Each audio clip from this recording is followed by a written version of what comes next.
Good afternoon, everyone. I just got home. I've been gone since a little after 8 this morning, and when I got home, my inbox was full, my DMs were full, had not eaten all day, I was getting hangry. So, this is the first opportunity that I have had to bring y'all up to speed on some marvelous, marvelous things that are going on. First of all, I am working on Mary Brotherton's last children's book, If I Could Be a Giant. Cute little children's book. It will be coming out very soon. If I Could Be a Butterfly by Mary Brotherton will be released on 11/10. When I am done with If I Could Be a Giant, that will be the 10th book of Mary's that I have published for her. 8 of those books are children's books. Mary and I have taken a different direction in children's books, and that we are using AI to work for us. Now, I know some of y'all are going to say, well, you need an illustrator, AI, da da da. Trust me, when I first started this business many, many years ago, there were no platforms for indie authors. My first social media platform was on MySpace. I went and picked up every possible website, whatever I could find that I could get out there. It's the same thing with children's books. For years and years and years and years, we have seen the same basic illustrations, the same regurgitated graphics. Mary and I want to do something special, something bright, something unique, because we are unique. So, her children's books that are coming out now look like they have photographs in them. Even the covers look like they have been photographed. And the reason for that is we want children to be engaged in the book itself. We want children to identify with the characters in the book.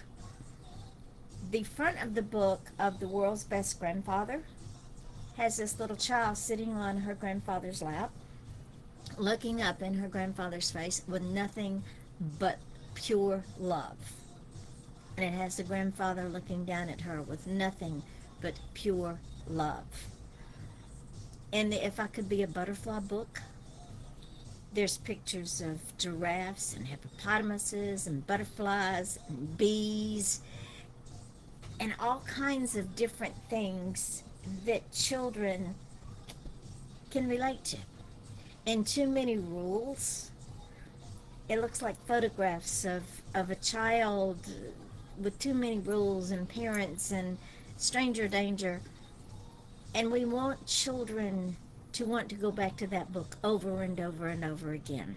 I am so honored, so humbled, and so proud of these works, and so proud of the fact, mostly humbled, of the fact that Mary gave me the opportunity to, first of all, learn something new. Second of all, to be able to put these graphics in books with her words. If I Could Be a Mermaid is the first book we did with the new graphics. These were done with graphics, not photogenic graphics. These were beautiful, beautiful graphics. The next one behind that was Shark's Bite, Writer's Right. Beautiful, beautiful graphics. And I also do shorts, 7-second shorts using these graphics. And as of right now, there is a short, there's 2 of them up on YouTube that advertise Mary's books, and they're both the grandfather books, The World's Best Grandfather. And one of the shorts shows a man in an outside swing, swinging with his grandchild on his lap. That short alone 1,600 views in 2 days. The other short I have for World's Best Grandfather, 1,500 views in 3 days. What I am offering you authors out there who are not part of our family is I'll do you a short for minimal, and I'm talking $5-10 for my authors as part of what I do for you. But these shorts, I'm telling you, ladies and gentlemen, these shorts get response. If you don't believe me, ask my authors. My newest author, Ellie Ryan, said, "Can you put a short up for me for secrets?" I'd already put it up. It was on YouTube. I created her another one that is now up on the Midnight Publishing page. If it's not, it will be soon. These shorts are absolutely the best thing they could have come up with. And thank you, AI, for doing that. Because I find a graphic I like, I turn it into a video. It works. I use every tool available that I can find to take care of my authors, because my authors are that important. Gwendolyn Law will be next to get her domestic violence coloring book done. I will be getting that one out after If I Could Be a Giant. She's supposed to be sending me a poetry book. I don't have it yet. And unbeknownst to me, God just keeps blessing me. Unbeknownst to me, a young woman sent me a message and said, "I know it's 12-point font, Times New Roman. Is it same for the headers?" And I said, "No headers, chapters at 12-point font." Did not even realize that she was getting ready to send me a book. My heart stopped because I'm gobsmacked. I'm blessed. I'm humbled. I'm grateful. I am, I don't want to say proud, because, hey, Brandy, you finally found me, and no, I'm done playing hide and seek. Yes, I'm done playing hide and seek. That's my daughter. She's on her way to work. Let me just say this, that this entire business is a God moment. It's a God thing. And to be able to do this, Carol Bellevance's new book, Open Hearts and Safe Haven Prayers, I have to do a video for that. That one is coming out on the 10th also. To be able to do this for these authors, and to be able to give them a voice that has yet been unheard, is such a blessing. Carol and I had a conversation about her book. This is totally out of her comfort zone. And she didn't understand that her name had to be on the book. And Carol, I do not mean, honey, I do not mean this in a disparaging way. This is good for you and for other authors. Because she said this wasn't about her, this was about God. And my response to that is, God gave you the talent. And it's okay to take credit for the talent. Your words are God inspired, but God gave you the talent. So, to future authors out there, if this is out of your comfort zone, take a lesson from my dear sweet Carol and understand it's okay. It's perfectly okay. You can't hide that talent. And it's okay to take credit for it. My Bonnie Clark, her book is right off the charts. Every day, this woman has new sales for Errol's Journey. Bonnie Clark was another one. It was out of her comfort zone. And with encouragement and love and understanding that there's no criticism here. There's learning experiences. There are journeys. There is excitement. There is a pride in a job well done, and there's nothing wrong with that. There is understanding that what you have done, God gave you the ability to do. And it's okay to be proud of it. I know when I started this business, it was not my intention. I never ever planned on running a publishing company.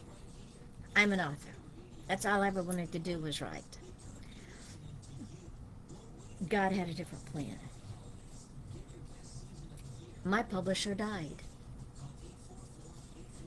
Two friends of mine, one was already published with his publisher, and the other one had a children's coloring book, interactivity book, that I had told him I would get out for him. They both said, what are we going to do now? We probably won't get published again. And I said, let me go home and pray about it and think about it and study on it.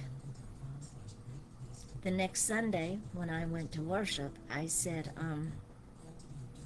you have a publisher. And they went, what? I said, you have a publisher. I'm starting a house. You are my first two authors. The very first book that I worked on was my friend Peggy Engler's book, An Encouraging Word, which is a spiritual inspirational book for women. I fought with that book. I fought with the cover. I fought with the interior. But you know what? There was this little voice that kept saying, you're not quitting. You're not quitting. I will help you. You are not quitting. There's a reason I have you here in this place in this time. I didn't quit. I published all of Peggy's books. Isaac Jones's book, Butler and Lester, Enemies No More, which is the coloring book, the interactive book, the story book. I never done a children's book, much less a coloring book. And that book was done on paper, illustrated on paper. Peggy scanned it into the scanner and emailed me each individual page. I fought with that book, and fought with that book, and fought with that book, but I didn't quit. Because this little voice kept saying, I have a plan for you. I have a plan for you. And that was last year, ladies and gentlemen. And today, we now have 21 authors. Part of that journey is Bonnie Clark's book, Errol's Journey, has inspired so many people. Every day she sends me reviews of people that have read this book who have said that she and her husband, Errol, inspired them to deepen their faith, to understand that we're all on a journey, and to understand how he handled the pain of cancer, the pain of knowing that his days were in their final stages, of leaving the wife he loved behind, of leaving the children he loved behind, of leaving his parents behind. But that book is out there because of this journey. I don't take credit for any of this. God did this. God put me here for this place and this time. Mary's books that had sat on a shelf for 35 years. Now real. Mary's whole mindset was going down a rabbit hole. Now she's free to be creative, to market, to write, to be excited about her craft. A God moment. Sherry Ann Richardson. That child, I'm going to tell you, that child she amazes me. She had a book that she had, for 25 years, wanted to see published. 25 years. I know you've heard me talk about it. The Chocolate Lover's Garden. It's a cookbook, a pastry book, a history book, and a gardening book. She sent me that book in chapters with pictures. I fought with that book and fought with that book. But I didn't give up. And the first time I saw a picture of her holding that book after she got her copies, I saw a different Sherry. Again, a God moment. An absolute God moment. No, Brandy, we do not give up. God keeps us going. Then she asked me, I have another little book that I wrote in high school called Under the Dragon's Eye. Do you think you could publish it? Absolutely. I got that little book. And I'm going to tell you what, it's a fantastic whodunit. Well, we know whodunit, but the consequences of the whodunit. The cover of the book created itself while I was formatting the book, front and back. She's already had people say, we want to know more. So after the first of the year, she's going to give me a second book in that series. Andrea Dean Van Scoyoc. I've known this woman for almost 20 years. She sent me every one of her books. And a couple of short stories. And then she sent me two spiritual inspirational books that I highly recommend. Welcome to Crowhaven Chapel. This is geared toward the goth community. And ladies and gentlemen, you know, we as human beings sometimes can be pretty stupid. We judge people when we don't even know them. We judge them by the way they look, by the way they dress, by the way they talk, by what car they drive, if they're on a motorcycle, who they are friends with. Jesus walked with the publicans and sinners. He didn't walk with the high society because they didn't need him. But Welcome to Crowhaven Chapel is a spiritual inspirational book that I highly recommend whether you're a goth in the goth community or not.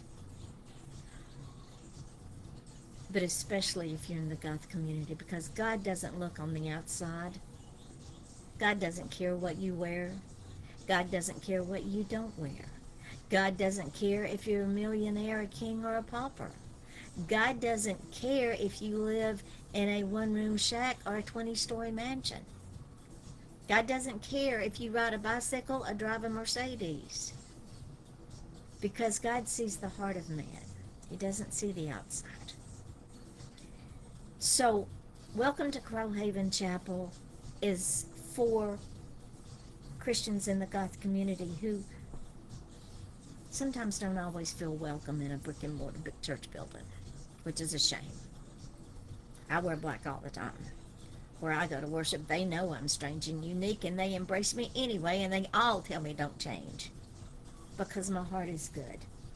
My heart is in the right. Am I going to work my way into heaven? Heavens no, I'm not going to work my way into heaven. I never will get in there. None of us are good enough.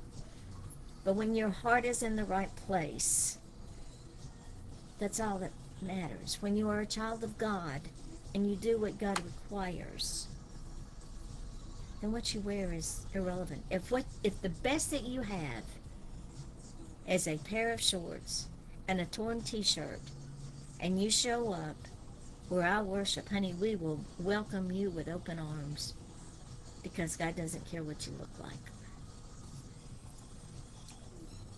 Back to my carol, my sweet Carol Bellavance. After many, many conversations and helping her to understand that what she wrote is God-given, and it's okay to take credit for it, or else God wouldn't have given her the words, because there are. Thank you, Bonnie. Bonnie says, "Don't ever change. Your heart is golden." Thank you, my love. It's okay for Carol to take credit for her book, because there's millions of books out there. There could be 50, 60, 70 books with the same title that her book has. Her book is her book. So if somebody says, "Where can I find your book?" and she gives you the title of the book and doesn't say, "Look for my name, Carol Balavance," they might buy a book by John Snow that is not anywhere near what God gave Carol to write. I'm so proud of Carol for trusting the process, for understanding that this is why we do what we do. I'm so proud of Ellie Ryan, because she also stepped out of her comfort zone. When she released Secrets, it was tough. Bless her heart, she'd never been in the industry before. And this industry, it can be complicated at best and driving you crazy at worst. But she's learned. To say that I am beyond proud of these women, I'm like a new mother with children that are flying. Linda Humphrey's little book, Cornfield Flyers in East Tennessee. I do not have a thumping gizzard. My child, Bonnie, she has a thumping gizzard. No, Bran. Anyway, I'm sorry. I have squirrels over here. Mary Brotherton had tried for a year to get that book up on Amazon. And doing children's books is a challenge. There's a certain way that you have to put that book together. And if you don't put that book together and you put it up on Amazon, it'll kick it back. It'll say, "No, you're outside of our parameters." So when Mary sent me Sally's Heart, My Angel Book, and Cornfield Flyers in East Tennessee, I worked with those books because they were already formatted. They were already had graphics. They were already ready to go because they had been printed by a private printer. What I had to do with Linda Humphrey's book, because it kept kicking it back, is I would bring up my preview on Amazon and I would bring up the manuscript and I would go back and work the manuscript while I was still looking at the preview. It took a hot minute, but I didn't give up. You know why? Because that book was important to Linda. Same thing with Sally's Heart and with My Angel Book. When I work on Mary's books that I'm doing now, I know the process. I know what I have to do to keep those covers where they're supposed to be and to keep those graphics and the words where they're supposed to be. The hardcovers, they require a different parameter because you have a wrap on a hardcover. So you have to add to your 6x9 book. You have to add to the 6x9 cover when you format that cover in Photoshop. Yes, Ramonda's story would be awesome. She's on my list. You have to pay attention to the sizing of your graphics within the page because there's a bleed section. And if you go outside of that bleed section, Amazon says, "No, what are you thinking? We're not printing this." So for these authors to give me the opportunity to be able to bring their stories alive means so much. I can't wait to get started on Gwendolyn Law's coloring book. I hope I have enough pages. If not, she's going to have to send me some. The minimum, and you have to remember this, the minimum that Amazon will print is 24 pages. That's the minimum. And that is because printing costs have gone so high, and I price the books where they're reasonable but my author still makes some money. So Gwendolyn, if you're listening to this, if I don't have 24 pages, sweetheart, I'm coming back to you and say, send me some more. And she will. Then, to find out I have a new author I didn't even know I had, I'm gobsmacked. Totally gobsmacked. I'm blessed. I am humbled. And I want to thank all of the authors. Let me see if I can remember them all. Peggy Engler, Alta Desert, Spiritual Inspiration. Andrea Dean Van Scoyoc, Spiritual Inspiration. She is also releasing on the 10th, The Sacredness of Every Day, How Celtic Christianity Still Survives in a World Lost to Modernization. That's another excellent, excellent book. Isaac Jones, Butler and Lester. Jason Wolfgang Gerhardt, The Ferryman. Absolute wonderful paranormal detective book. Crimes are solved using Voices Beyond the Grave. Ellie Ryan's book Secrets is live. It is the story of a young woman in the 1970s who goes to work for the Atlanta Police Department as a stenographer. And she has certain gifts that she has been told she must keep secret because, yes, Brandy, God is good, that if she doesn't, people will become afraid of her and they will shun her. So she gets the ire of the detectives and the captain on many occasions because she can't help herself. Andrea Dean Van Scoyoc's vampire books are as classical as Anne Rice.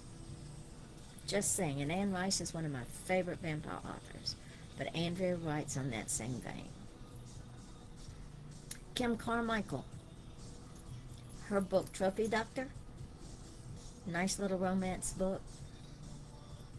Sherry Ann Richardson, of course, The Garden, The Chocolate Lover's Garden is great gifts for a child who's into gardening, baking, cooking, and art history, all the way up past adulthood. You'll find out about the cocoa plant, which is true chocolate, how it came to be, what it was used for besides royal chocolate, and how it's used today, both in gardening, cooking, and the history. Sherry Ann Richardson's book Under the Dragon's Eye will keep you on the edge of your seat. Bonnie Clark's book Errol's Journey will give you all kinds of emotions, from joy to despair to anger to sorrow to loss and finally to faith. Mary Brotherton's book Steep Steps, which is now out, is about sex addiction and the consequences of the people that it hurts and the person that has the addiction, as with any addiction. Her book Faith and Folly is also out. It is a memoir-based book about some of the decisions that were made foolishly, and somehow faith got her through it. Then Sally's Heart is about a heart transplant that has kept Mary's cousin alive to not only be a mother but a grandmother. My Angel book is a children's book that talks about how there's angels all around us, and our puppies and our kitties and the flowers and the trees and our parents. Cute little book. Cornfield Flyers of East Tennessee by Linda Humphrey. Linda saw paragliders going over the cornfields in East Tennessee, so she asked children to write their own stories And she put it in this book, and the stories are as varied as the children. Then I have, who else do I have? I think that's everybody. I can't remember. It's late. I'm tired. If I've left anybody out, I apologize. Then there's my books.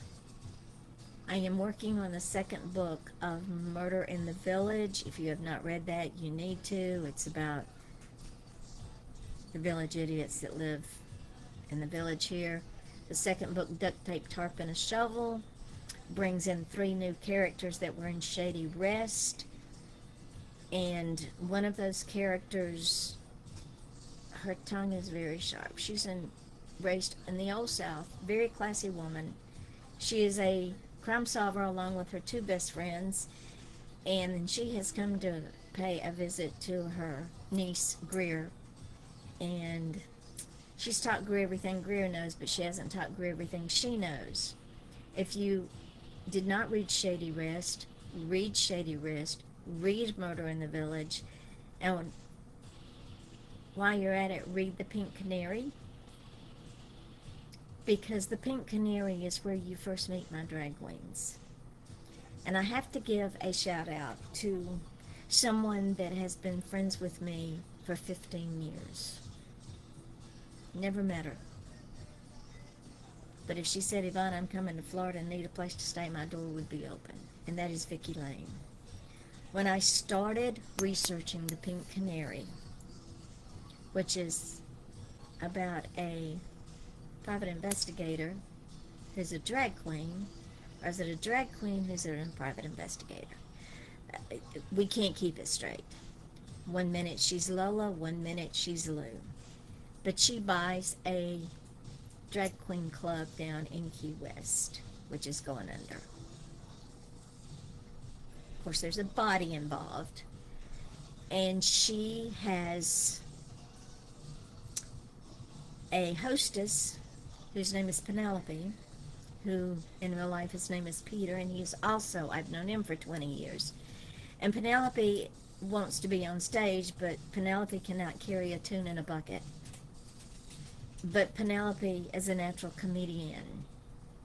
Penelope finally makes it on stage. Penelope's weapons of choice is a can of hairspray and a high heel stiletto. The third in this trio is Vicki Lane. And the greatest honor that I could pay Vicki back because of what she did for me in creating this book was make her a part of the cast of characters. The backstory. When I started researching The Pink Canary, I reached out to many drag queens. Vicki was the only one that reached back. Vicki worked in New York. She's worked in Canada, where she lives now. And she helped put this book together in that culture. She taught me the lingo. She taught me many, many things. Did you know it takes a drag queen 8? Bonnie, I know you love The Pink Canary. Bonnie says that got me hooked on the characters. Yeah, they get you hooked, all right. She taught me that a true drag queen who performs, and I've watched many drag shows with RuPaul, it takes them 8 hours to get dressed. And I'm going to tell you, many of these drag queens can do makeup better than I can, than any female that I know can. They dress to the nines, but it takes them 8 hours to get ready for a show. And their makeup has to be exaggerated because they're on stage. Everything has to be bigger because they're on stage, from their hair to their gowns to their makeup. It all has to be bigger. So, The Pink Canary, and then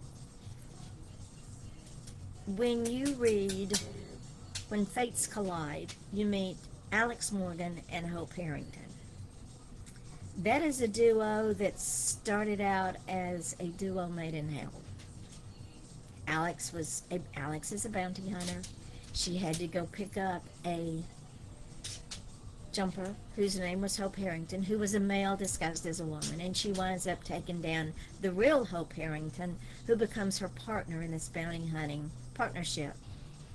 Well, the girls, my queens, and the second and third book, the second book being When Fates Collide, Mardi Gras Bound, and when the third book, When Fates Collide, Arm Candy, decided they wanted to play. So they joined up with Hope and Alex to pick up jumpers.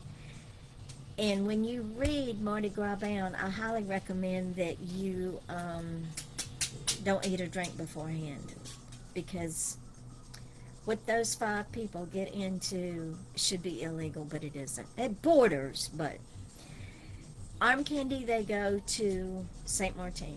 And for those of you who don't know, Saint Martin is an island in the Caribbean. It's owned by 2 countries. It's owned by France, and it's owned by the Dutch. On the French side, there's nude bathing. Brandy would have to bleach her eyeballs out. So they go to Saint Martin.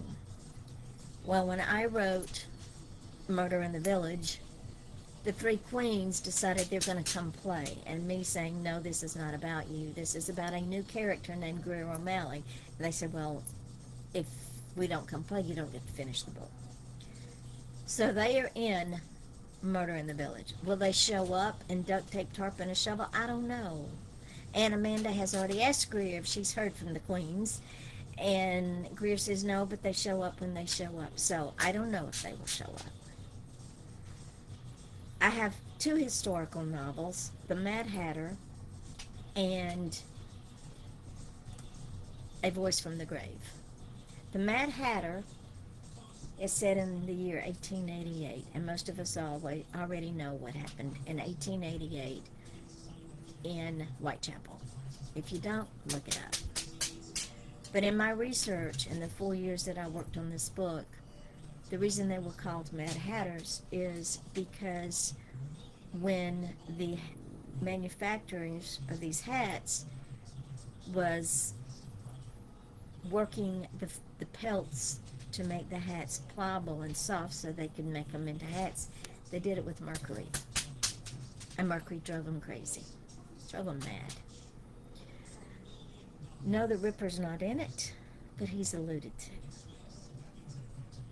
In A Voice from the Grave, the historical novel A Voice from the Grave, it is about Andersonville, which was built toward the end of the War of Northern Aggression in Anderson, Georgia, which was at the end of the rail line.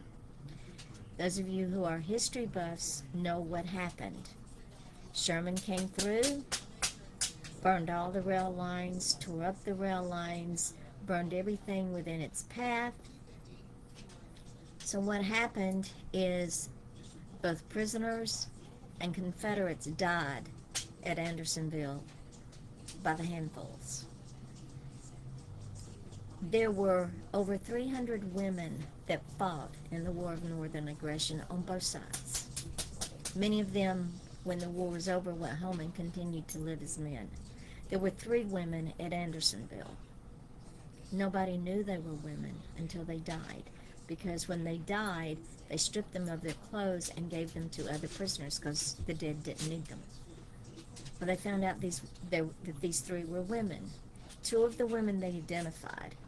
The other woman is still unidentified, and she is the main character in A Voice from the Grave. I have 3 true crimes: Justice for Cindy, Silent Scream, and The Last Rites. Justice for Cindy, her perpetrator is out of prison. It took place in Oregon. He shot her in the back of the head with her gun while she slept. He cut her body up in many different parts in the bathtub of their marital home, put them in potato sacks, and dumped them in different places of the Colorado River. He then reported her as missing.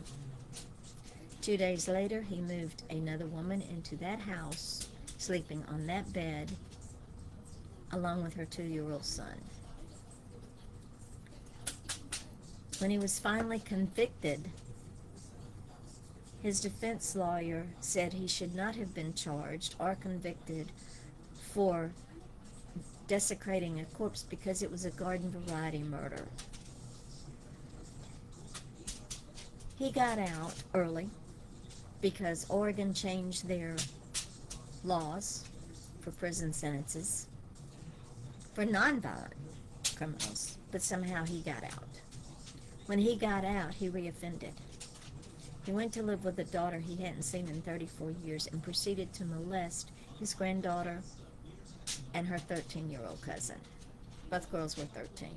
He went back to prison, and he just got out last year, again, so he can reoffend.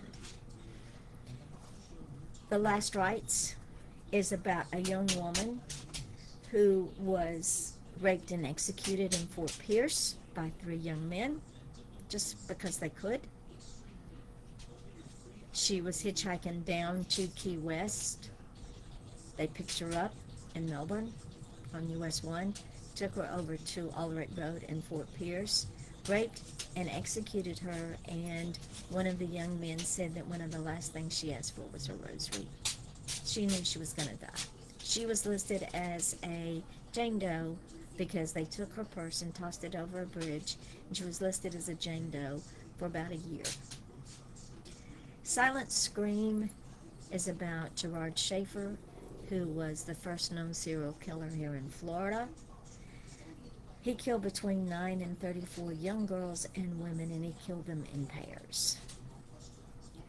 This book has been on Investigation Discovery 7 times. It has also been on the true crime channels in Europe, once in France, and once in England and Australia and New Zealand. I was interviewed for all of those shows. I have a little collection of short stories called Madness Unhinged. I also have a collection of short stories called Do You Dare? I have a single short story called Blood Alley that is for truckers everywhere. And I'm sure I have other books I can't. Again, The Pink Canary.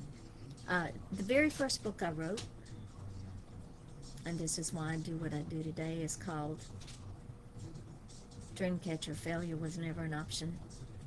It is about my brother who is mentally and physically challenged, born in the 50s when there were no resources. None. But yet, even though my mother was told he would never be anything but a vegetable, this child started elementary school in Fulton County, Georgia, when he was 7 years old, graduated from high school in 1972, has worked since he was 7 years old. He started out, he and my younger brother, tossing newspapers in the neighborhood. He went on to work in several jobs. The last one, he was with Publix for many, many years. He retired from Publix. So when people say, I can't, I want to, but, or any other excuse they have out there, I remind them of Stanley. Stanley was never supposed to fly on an airplane. Stanley was never supposed to work. Stanley was never supposed to speak. He was never supposed to walk. He was never supposed to feed himself, dress himself, or any of the other things that we do on a daily basis without thinking about it. So when you find yourself falling down that rabbit hole and saying, I'm frustrated, I can't do this anymore, make sure you have a copy of Dreamcatcher. Failure Was Never an Option. Pick it up and read it. Because Stanley never believed that. When we played sandlot baseball, and the neighborhood children would walk up to almost 2 feet of him to toss him the ball, he'd make them get back on the pitcher's mound. Because he could. I know I've kept y'all here for 45 minutes, but I had a lot to say today. If you have not joined our Facebook group page called Midnight Publishing, please do. If you have a story and you want it published, the only thing I will not publish is erotica. Contact me. I charge nothing. Absolutely nothing. I don't charge to market my authors. I don't charge to do the shorts for my authors. I don't charge to promote my authors. I don't charge to format, to edit, to publish. I do it because it is a gift from God, and He blesses me in so many ways. So until tomorrow, when I will bring you all up to date for Friday, have the day you deserve. I'll talk to you tomorrow.